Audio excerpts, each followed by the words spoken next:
This is Mr. Gillum, and today we're going to be modeling proportional relationships on a coordinate plane. There are a few things we need to talk about as far as what makes a relationship proportional and how it looks visually. One of the things about being proportional is that it must be linear. Now we've talked about the word linear before, and in fact you can even see the word line in the word linear. And so examples of linear graphs would be like that. That's a line. Or that. It looks like a line, straight pattern, same pattern over and over and over. Some examples that are not lines would be called nonlinear. And that would be like maybe this guy with a curve in him. Or someday you'll learn about exponential functions that go like that. Or maybe hyperbolic function, something that looks like this. Okay, so those would be nonlinear. So nonlinear, nonlinear, nonlinear. You can see the curves in them, and so they don't look like lines. But a linear function looks like a line. But it has to be a special type of line as well. Okay, it can't just be any line. It has to go through what we call the origin, and that is the point 0, 0. Okay, and so for instance, neither of these graphs would actually be proportional because they don't go through the origin. A graph that would be proportional would go right through the origin and be linear. Okay, it has to go through 0, 0 right in the middle. So that would be an example of a proportional graph, and that's what it would look like if it were modeled. Just a real quick reminder, these are the x-axis and the y-axis, and there's our model. Okay. There's also, if you're looking at a set of values, such as in a t-chart, which is often how your data is displayed is in a t-chart, the ratio y to x must be the same for each set of x and y values. And so that means if I had a chart with my x and y values, and I had 3, 6, 6, 12, 9, 18, you can see that they're in a pattern, 3, 6, 9, 6, 12, 18.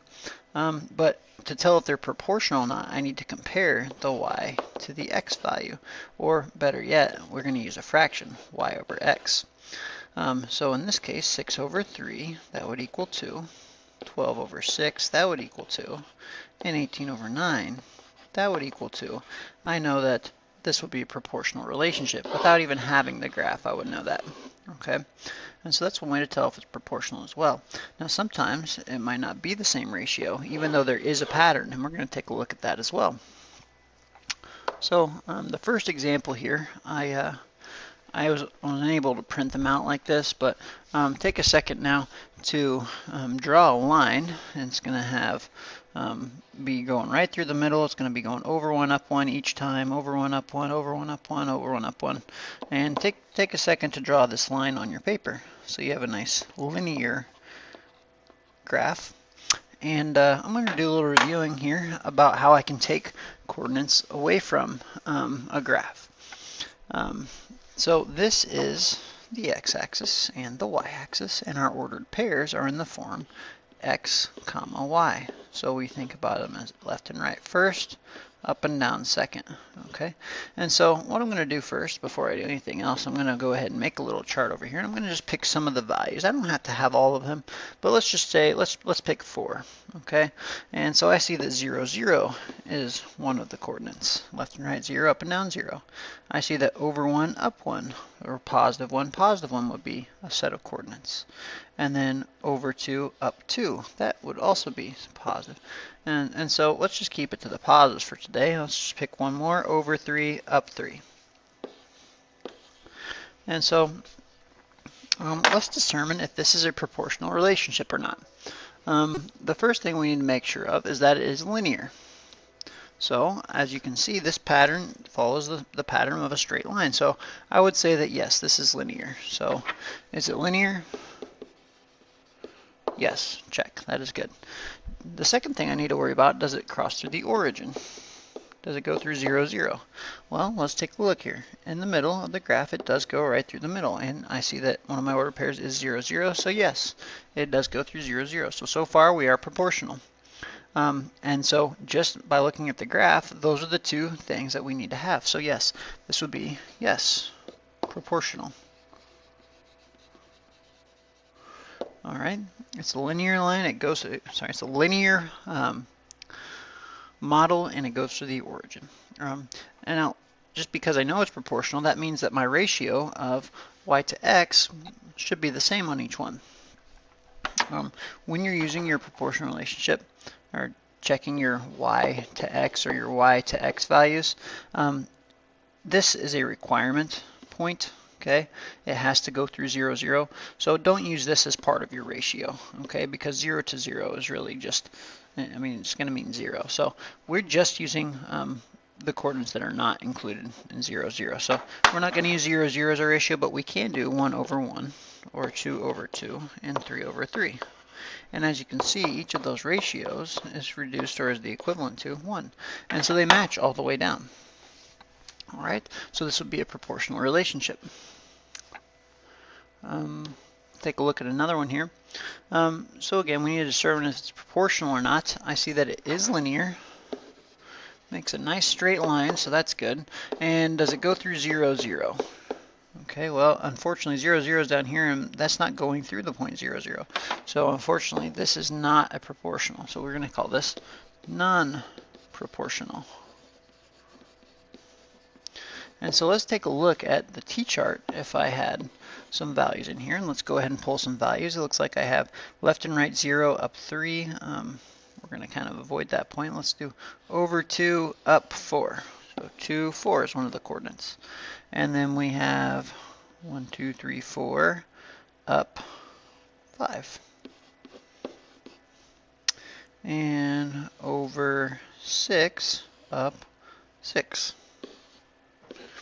And so being proportional can be very misleading because there is a pattern here, 2, 4, 6. I guess the next one would probably be 8, and then 10, and then 12, which is fine because that would make it linear on both sides, 4, 5, 6, 7, 8, 9. And I mean, they both make good patterns, but that pattern isn't the only thing that is making it proportional. We need to check the values of the y to x ratio. So when I look at the y to x ratio, in this case, or y to x, I see that it would be 4 over 2, 5 over 4, and 6 over 6. And so as you can see, although it makes a perfect pattern going straight down on both sides, the ratios are not the same. 2 and 5/4 and 1. It's different on each one as you compare the y values to the x values. And so that's another indicator that it is not proportional. In fact, sometimes you won't be given the graph, you'll just be given the x and y values, and that's how you're going to compare to see if it is proportional or not. So even if they go in a pattern, it still might not be proportional. Take a look at the next one here, and this time it looks like our line is going downhill. So we're going to actually have some negative values on this one. First of all, let's just determine if it's proportional or not. Is it linear? Okay, well, yeah, I think it's linear. I think it goes in a nice straight line, so that's not a problem. Does it go through 0, 0? Well, let's see here. It does have a point that goes through in the middle. So yes, I'm going to say this is a proportional model. Let's take a look at its x and y values now. Let's take the point 1, negative 2, and then 2, negative 4, and then 3, negative 6. And so as you can see, there's a pattern, 1, 2, 3, negative 2, negative 4, negative 6. And I could probably do a whole bunch more points on here without even looking at the model and know exactly where they're going to be because the line makes a pattern on both sides. And so to determine whether it is proportional just by looking at just the chart here, I would need to compare y to x, or y over x. And so let's take a look. Is negative 2 over 1 the same as negative 4 over 2, negative 6 over 3, negative 8 over 4, negative 10 over 5, okay? And if you notice here, they all equal the same thing. Negative 2, negative 2, negative 2, negative 2. And so just by looking at the t-chart, I would know that this is proportional. Okay, it follows a pattern, and all of the numbers are in the same ratio when you compare y to x. All right, let's take a look at this one, and right away I see that we're disqualified from being proportional, not because it's not a line, but because it doesn't go through the origin. So right away I know this is non-proportional. And that's because it does not go through the origin. Okay. But let's take a look at what happens in its t-chart as well. Let's pick some points off of here. I see 1, -1. I see 3, -2. And I see 5, -3. See, I want you to look. So it can be misleading because linear and proportional are two different things. Linear means it makes a line. Proportional means the ratio of y to x is the same in every case. And so even though it does make a pattern, 1, 3, 5, I bet the next one would be 7, 9, -4, -5. Although it makes a pattern on both sides, the ratio of y to x is not the same on every one. -1/1, -2/3, -3/5, -4/7, and -5/9 are all different fractions. They're all different ratios. And so that's what makes it non-proportional as well if you're just given the graph.